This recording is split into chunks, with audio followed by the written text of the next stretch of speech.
তো আজ একটা ভিডিও নিয়ে এলাম। তো এখন একটা স্ট্রোক রেডি হয়েছে, স্ট্রোক বেস। তো দেখো কেমন কি হয়েছে, গানের সঙ্গে চালাচ্ছি। কারোর লাগলে অবশ্যই যোগাযোগ করবে। ডিজে তনয় অডিও রেকর্ডিং, বনমালীপুর, হুগলি। সব ধরনের জিনিস পেয়ে যাবে।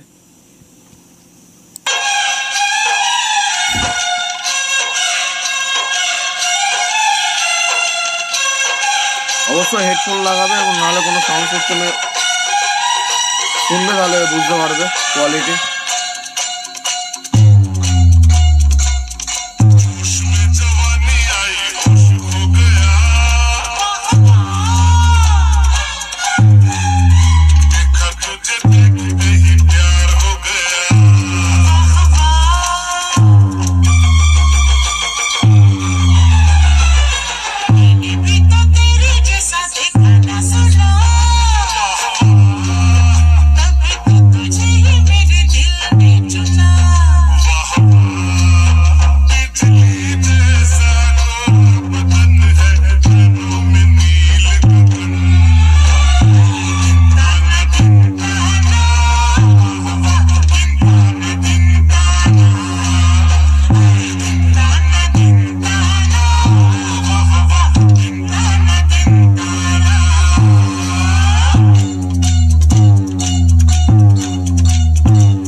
তো দেখতে পেলে, তো লাগলে অবশ্যই যোগাযোগ করো। ডিজে তনয় অডিও রেকর্ডিং, বনমালীপুর, হুগলি। ঠিক আছে, ঠিকানা, মোবাইল নম্বর দেওয়া থাকবে, অডিও ক্যাসেট। তো চলো, বাই বাই।